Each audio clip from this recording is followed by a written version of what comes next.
महाकुंभ में आज तीसरा अमृत स्नान था। इस दौरान करोड़ों श्रद्धालुओं ने संगम में डुबकी लगाई। खुद मुख्यमंत्री योगी आदित्यनाथ लखनऊ में बैठकर मिनट टू मिनट सब कुछ मॉनिटर कर रहे थे। ऐसी ही मॉनिटरिंग मौनी अमावस्या वाले हादसे को लेकर जारी है। जांच एजेंसियां साजिश के एंगल से भी पड़ताल कर रही हैं। सूत्रों का दावा है कि कुछ बड़ी लीड इस हादसे को लेकर मिल गई।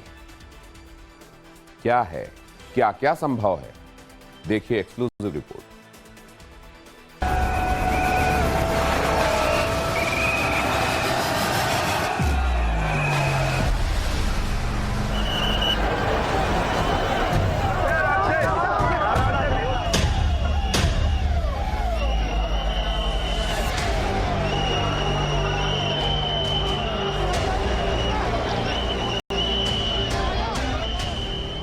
महाकुंभ में भगदड़ कैसे मची?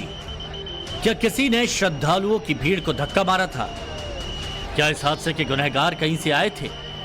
सूत्रों का दावा है कि इन सवालों के आधार पर भी जांच चल रही है। सूत्रों के मुताबिक 100 से ज्यादा संदिग्ध ऐसे हैं जिन पर शक है।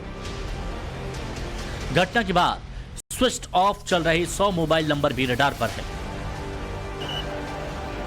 साजिश के जिस एंगल से जांच शुरू हुई थी उसमें बड़ा क्लू हाथ लग चुका है।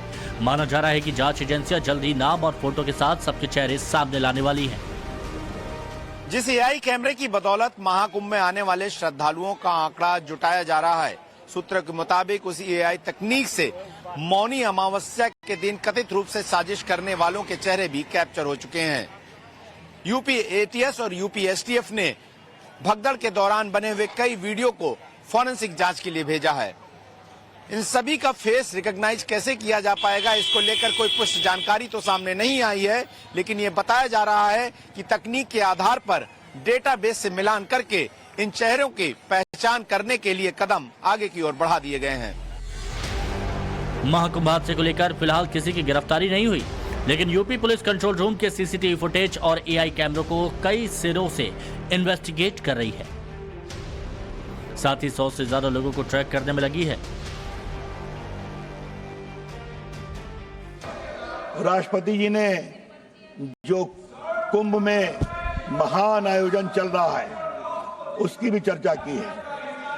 कल रात तक खबर मिली 35 करोड़ लोग स्नान कर चुके हैं। 35 करोड़ लोग। उन्होंने दुख भी प्रकट किया जो लोग एक हादसा हुआ उसकी भी जांच चल रही है और उस जांच में भी षड्यंत्र की बू आ रही है। जब पूरा जांच सामने आएगी तो वो हादसा किसने करवाया उनको शर्म से झुकना पड़ेगा, ये भी मैं कहना चाहता हूं। मुख्यमंत्री योगी आदित्यनाथ साजिश से इनकार नहीं कर रहे। जांच एजेंसियों को भी कुछ इसी तरह के इनपुट मिल रहे हैं। सूत्रों के मुताबिक 3 वजह ऐसी है जिनके आधार पर एआई तकनीक की लीड को अहम माना जा रहा है। पहला है खालिस्तानी एंगल, दूसरा है सनातन विरोधी एंगल, तीसरा है अघोरी बाबा के रूप में गड़बड़ी की आशंका। महाकुंभ शुरू होने से पहले ही इसी तरह के 3 थ्रेड्स को लेकर अलर्ट जारी किए गए थे। इस अलर्ट में बड़ी गड़बड़ी होने की आशंका जताई गई थी। अब जांच करने वाली टीमों ने सोशल मीडिया प्लेटफॉर्म के जरिए कड़ियां जुटानी शुरू कर दी है। सूत्रों के मुताबिक जितनी भी धमकियां महाकुंभ को लेकर दी गई उन्हें मॉनिटर किया जा रहा है और फिर भगदड़ वाले दिन से कनेक्शन खोजा जा रहा है। इस सिलसिले में रेहड़ी पटरी और सामान बेचने वालों से भी बातचीत की गई। कुछ चश्मदीदों के बयान लिए गए। भगदड़ वाली जगह से कुछ सैंपल कलेक्ट किए गए। इस बात को भी समझा जा रहा है कि जब रात के वक्त सब कुछ ठीक था, लोग संगम नोच के पास सो रहे थे, फिर अचानक भगदड़ मचाने वाले लोग कहां से आए? तो वहाँ पे कुछ लोगों ने भगदड़ की है। शासन भगदड़ हुई है, वैसे नहीं हुई है भगदड़। बड़े आराम से लोग जा रहे हैं। एक तो ये प्रशासन की ये कमी थी कि उन्होंने वन वे खोल रखा था। रोड जो था ना, एक ही रोड खोल रखा था। तो नहीं, कुछ लड़के थे एकदम से भगदड़ कर रहे थे। उन्हीं के कारण ये भगदड़ हुई है। कुछ ऐसे थे जो जानबूझ के कर रहे थे। कुछ चश्मदीदों का दावा है कि भगदड़ बचाने वालों के हाथ में खास रंग के झंडे थे। ये लोग संगम स्नान करने आए थे या नहीं, इस बात की पुष्टि नहीं की, लेकिन जांच एजेंसियां इस थ्योरी पर भी काम कर रही हैं। यूपीएसटीएफ चीफ महाकुंभ क्षेत्र में ही डेरा डाले हुए हैं। Mahakumbh Mela police Prayagraj police, UP ATS, UP STF और केंद्रीय जांच एजेंसियां हर सवालों का जवाब ढूंढने में लगी हैं।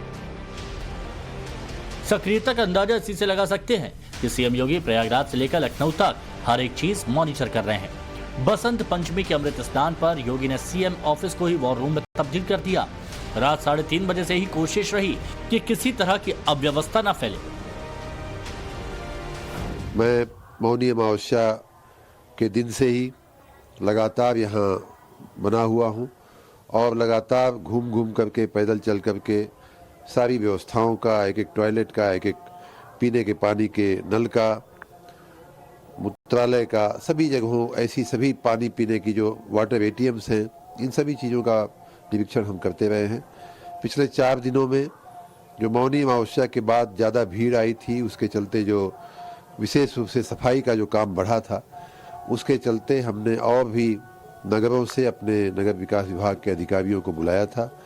बॉडीज जो पानी में डाल दी गई हैं, उससे पानी कंटेमिनेट हुआ है। यही पानी जो है लोगों तक पहुंच रहा है वहां। इसके ऊपर कोई सफाई नहीं दे रहे हैं और पूरा आई वॉश किया जा रहा है। मौनी अमावस्या पर हुए हादसे के बाद महाकुंभ में स्नान करने वालों की संख्या थोड़ी कम हुई थी, लेकिन सनातनियों का संगम फिर से उफान पर है। बीते 5 दिनों से संगम स्नान करने वालों की संख्या 1 करोड़ से पार हो रही है। हालांकि महाकुंभ के इन आंकड़ों से इतर समाजवादी पार्टी सियासत में लगी है। भगदड़ में साजिश के एंगल के बजाय मौत की संख्या छुपाने का आरोप लगाया जा रहा है। जो सोचिए करोड़ों का हिसाब किताब दे रहे हैं,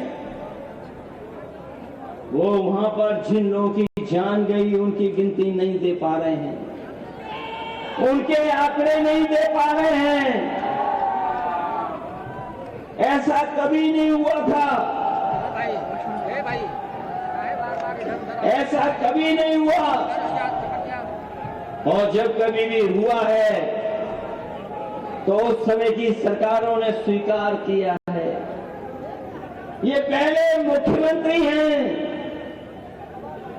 जो सच्चाई को स्वीकार नहीं कर रहे हैं। लाखों लोग सो रहे हों और भीड़ ऊपर से चली जाए, 30 लोग मरेंगे। इन्होंने जैसे कोरोना काल में गंगा में और नदियों में बहा दिया था लोगों को, इसमें तो दबा भी दिया है। हिंदू हैं और दफन कर दिया। जिस दिन यहाँ कुंभ खत्म होगा और लोग गंगा के किनारे जाएंगे और मिट्टी को करो देंगे तो लाशें निकलेंगे। और कुछ दिनों बड़ा एलिगेशन नहीं, ये सही एलिगेशन है। ये आज दिन नहीं तो 10 दिन के बाद प्रूव अपने आप हो जाएगा। आप देखेंगे, आप देखेंगे, सब देखेंगे, दुनिया देखेगी। महाकुंभ में डुबकी लगाने वाले अखिलेश भगदड़ पर सियासत करते रहेंगे, लेकिन योगी का मकसद श्रद्धालुओं के इंतजामों पर है। फोकस यही है कि 26 फरवरी तक ज्यादा से ज्यादा सनातनी स्नान करे और अगर कोई मौनी अमावस्या के हादसे का गुनहगार है तो उस पर शिकंजा कसा जाए। प्रयागराज से गौरव श्रीवास्तव और राकेश पांडे के साथ bureau report, times now Bharat.